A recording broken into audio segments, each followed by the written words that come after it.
एक ऐसा केस जिसे छुपाने के लिए पूरी की पूरी सिस्टम एक मत हो चली थी और उस कत्ल को करने के बाद कुछ ही घंटों बाद उसे दफना दिया जाता है और जब उस कब्र को दोबारा खोदा जाता है तब कहानी कुछ और निकल कर सामने आती है। इस केस में एक बात और अजीब थी, मौत का कारण और टाइमिंग दोनों अलग अलग थे। आज की कहानी में हम आपको लेकर चलेंगे बिहार की उस धरती में जहाँ पर एक ऐसा राज को छुपाया गया था जिसे निकलने के बाद बड़े बड़े प्रभावशाली लोगों के पसीने छूटने लगे थे। इस कहानी में कोई गुमनाम आदमी नहीं बल्कि विधायक और मंत्री ही शामिल थे। ये एक ऐसा केस था जिसने न केवल कानून व्यवस्था पर सवाल खड़े किए बल्कि विश्वास और रिश्ते की नींव को भी हिलाकर रख दिया था। इस कहानी में हम आगे बढ़ ही रहे हैं तो बॉबी की सुंदरता के बारे में भी जान ले तो काफी अच्छा रहेगा। बॉबी की पहचान सिर्फ एक सरकारी कर्मचारी के रूप में नहीं थी बल्कि उसकी सुंदरता से लोगों का दिल धड़कता था।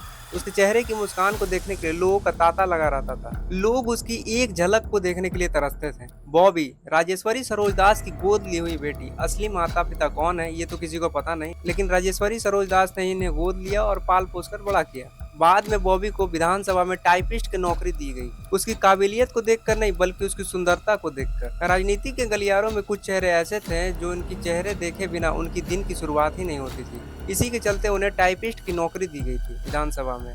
इस कहानी की हम शुरुआत करें। नमस्कार, मेरा नाम है मोहित, आप देख रहे हैं एचडी क्राइम। आपसे गुजारिश है आप हमारा साथी बनिए ताकि हम आप तक ऐसी वीडियो लाते रहें। तो चलिए इस कहानी को शुरू करते हैं। भारत जैसे लोकतांत्रिक देश में न्याय को भगवान का दर्जा दिया गया है। कहा जाता है कि न्याय की आंखों पर पट्टी इसलिए होती है ताकि वो निष्पक्ष रह सके। क्या उस बिहार की बेटी बॉबी को इंसाफ मिली? नहीं।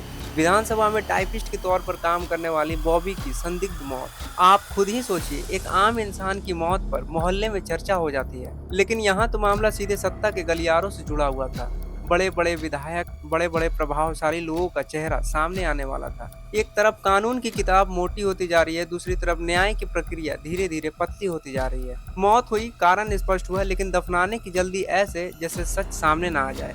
एक पत्रकार के द्वारा 9 मई 1983 के दिन एक कॉल आती है। एसएसपी किशोर कुणाल उस फोन को रिसीव करते हैं तो पत्रकार के जरिए उन्हें पता चलता है सचिवाला थाना क्षेत्र में एक लड़की की संदिग्ध मौत हुई है। पत्रकार की ये बात सुनते ही किशोर कुणाल अपने आदमियों को लगाना शुरू करते हैं तो सच में पता चलता है कि एक सचिवालय थाना क्षेत्र में एक लड़की की संदिग्ध मौत हुई है। पटना की तत्कालीन एसएसपी किशोर कुणाल जब इस केस की तहकीकात करते हैं तो उन्हें पता चलता है विधानसभा में टाइपिस्ट के तौर पर काम करने वाली श्वेत निशा त्रिवेदी की हत्या हुई थी।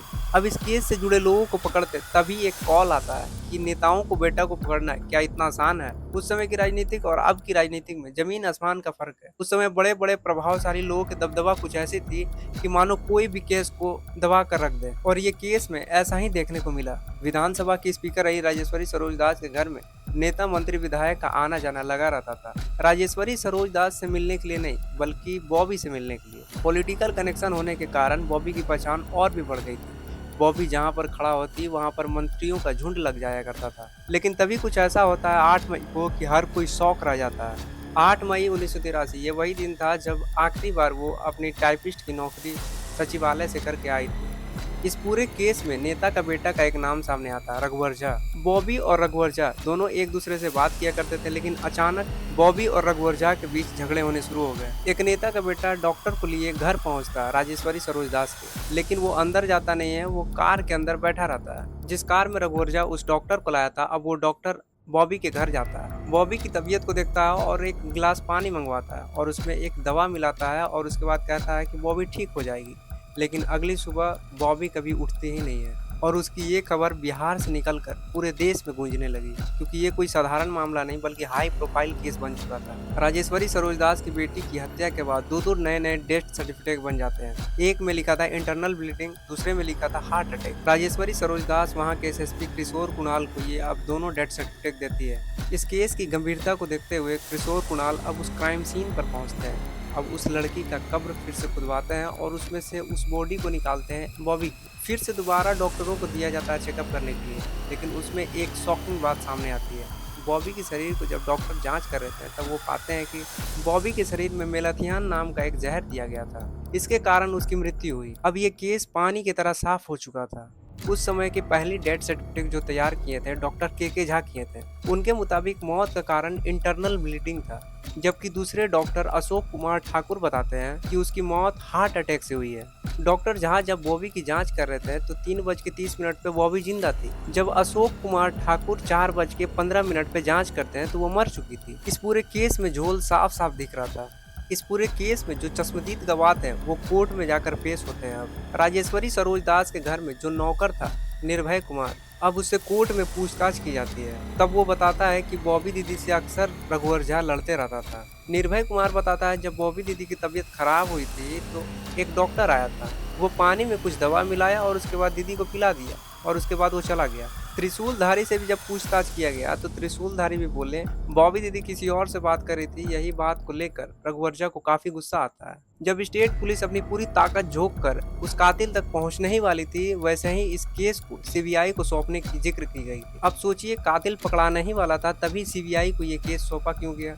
और जब सीबीआई जांच करती है तो ये कहानी पूरी की पूरी पलट जाती है। सीबीआई के जांच के मुताबिक बॉबी आत्महत्या की थी। एक तो दर्जनों में विधायक का चेहरा आने वाला था, सभी की भांडा फूटने वाला था, मौत का कारण भी पता चल चुका था और मौत का टाइमिंग भी अलग अलग था और डॉक्टरों का चेहरा भी साफ साफ जब दिखने लगा तब सीबीआई की उल्टी सीधी रिपोर्ट सामने आ जाती है। बॉबी के पेट में जब जहर निकला तो सीबीआई का कहना था कि वो आत्महत्या की थी। इससे ये तो पता चल गया था नेता मंत्री विधायक के दबाव में ये पूरा केस सॉल्व ही नहीं हो पाया। अगर सॉल्व होता तो ना जाने कितने ऐसे वर्दीधारी सफेद पोशाक वाले लोग का चेहरा सामने आ जाता। ये है सीबीआई की पावर। जिस केस में अगर हाथ डाल दे उस केस का सत्यानाश होना तो तय है।